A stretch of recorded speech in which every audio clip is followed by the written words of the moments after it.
So, I just got a notification. This is a pre-recorded episode in case you didn't figure out from my facial hair changing all the time.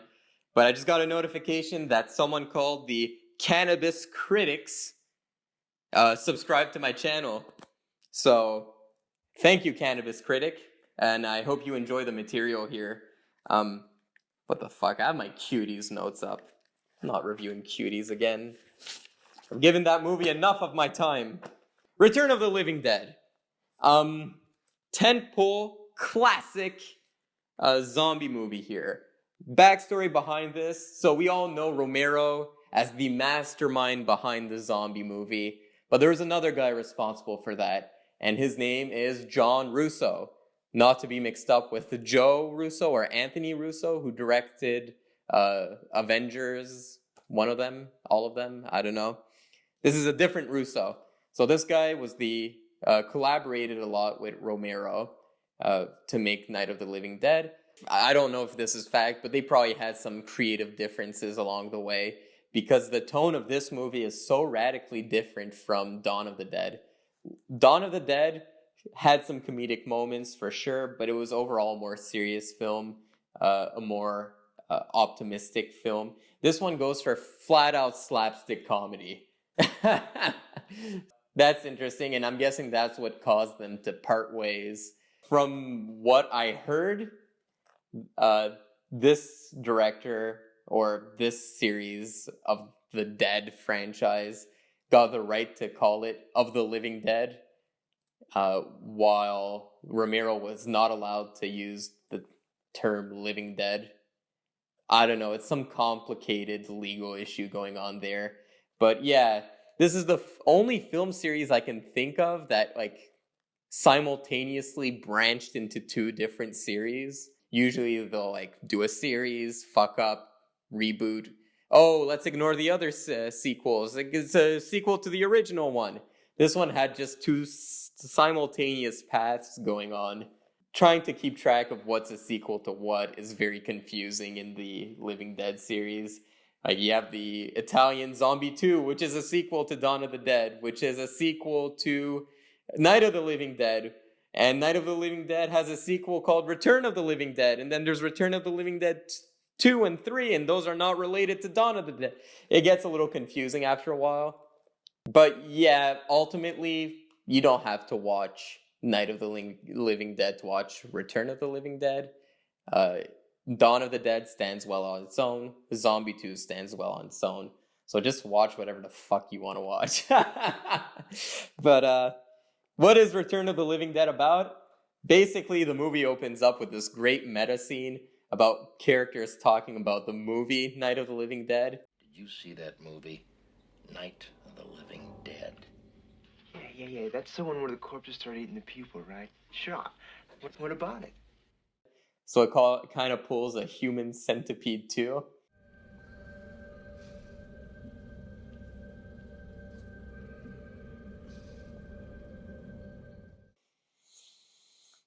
Oh boy, why did I have to reference that movie of all movies? But yeah, the sequel of the movie is referencing the original movie as if that movie is within the universe of this film. And as they're talking about it, they go down in the basement of this lab, and the guy kicks the canister with a dead zombie in it, and basically it causes the whole town to get infected. This movie follows the people working in the lab. It also follows this punk group, which is the most over-the-top 80s punk group you can think of. And I think the director was trying to poke fun of that culture. For the most part, it was pretty funny. It's not supposed to be an accurate representation of 80s punk. You have one character who has a piercing on their ear and in their cheek, and there's a chain connecting. They're over the top. It was kind of fun to watch. But overall, this movie, loved by many. Oh boy, I'm gonna piss off some people. It's okay. Yeah. I've seen this movie before and I had the same reaction, and I watched it again and I'm still on the same reaction. My grade hasn't changed from its second viewing. I'm going to start with the positives here. Yeah, I like the fourth wall break. I like the opening. The whole opening, like they even write like all the names of the people in this film are true, and it's kind of poking fun at films that say that.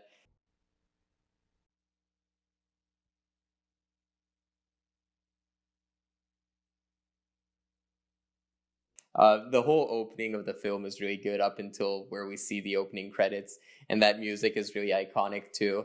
The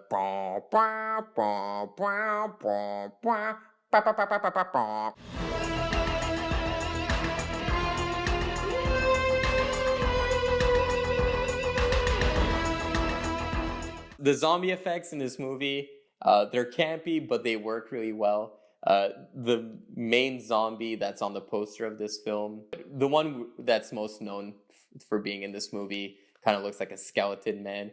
He's pretty fun to watch.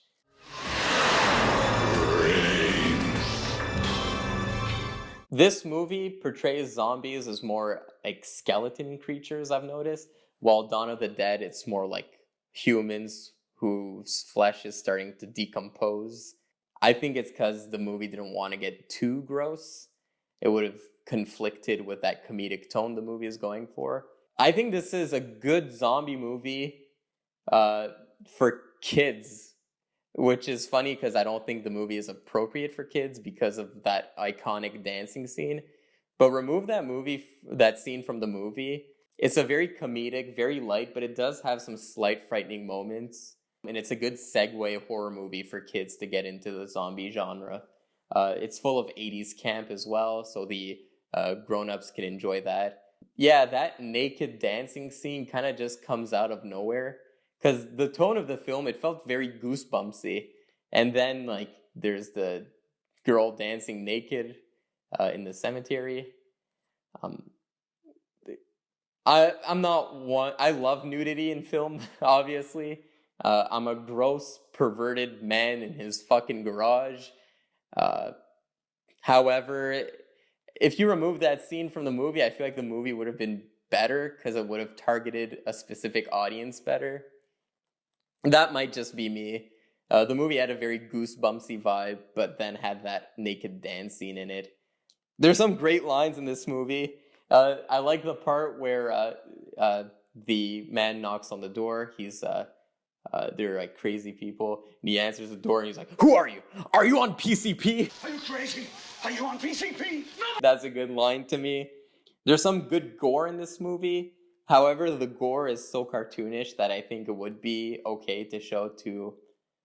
Like, when I say kids, I don't mean kids, but I mean like early teens, maybe like 14. Let go of it. Are you crazy? Look at it. Feels better. I like the over-the-top acting. The guy who works in the lab, I thought was so over-the-top. And he's fucking sweating throughout the whole movie. And when he's shivering, he's like, "Ah!" It's fun to watch the over-the-topness. We fucked it. Well, what's happening? The cadaver! What's it doing? I think the movie lacks a satirical edge. Other than the commentary it kind of does on 80s punk culture and teenage rebels and how that's kind of overblown. I don't think the movie really had much to say, especially when you compare it to Romero's Dawn of the Dead, which had a very clear message about American overconsumerism.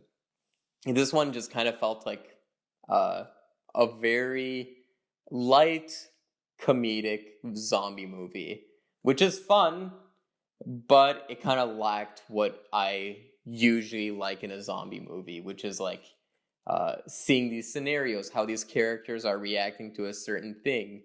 I like seeing characters being put in difficult scenarios where I ask myself, oh, what would I do in that situation? This movie lacks that and kind of has a more straightforward plot. And I think that is what kind of makes me uninterested, especially in the second half of this movie, because the jokes eventually decrease and the movie becomes more story-focused. But the movie wasn't story-focused to start with, so it's asking me to shift gears when I'm not really ready to, and I don't think it's that earned. When I see people talk about memorable parts in this movie, other than that naked dance scene, I feel like they're talking mostly about the first half of this movie. I think the second half of this movie, it gets a little repetitive. I feel like the movie kind of overstayed its welcome, and this is a 90-minute film. I just wish that the movie had something of substance to grab onto. But I was talking about with Night of the Comet, how if you're looking for some 80s campiness, this one delivers more so than Night of the Comet. And look, my opinion is in the minority, so take what I say with a grain of salt. A lot of people love this movie, and I can see why. Like, it's a really fun movie. It's a bit like something Sam Raimi would make. That said, I felt it's a little inconsistent. I felt like the laughs kind of go away during the second half of this movie. The laughs and the iconic scenes and anything memorable is lacking from the second half of the movie. But it does have its charm. I do acknowledge that. And I do see why people love this movie so much. And I feel like maybe it's because I didn't grow up with this movie. I saw this movie in probably like when I was 19. So I feel like maybe if the people who enjoy this movie probably caught this movie on cable or rented it from a Blockbuster or something like that, and it's like a memorable movie to them. That said, I was 19 when I watched it, and I was just like, it's good. But you're looking for a cool, campy 80s horror movie for your 80s themed Halloween party that is probably not going to happen because coronavirus. Go for it. Just remember 20, 30 people max. I don't know what the max capacity is in your state or where you are in the world.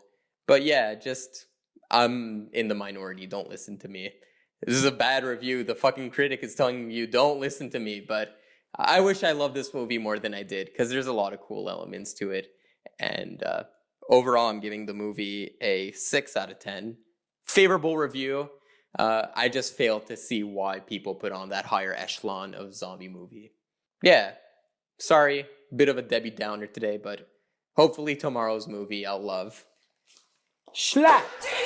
The return of the living dead.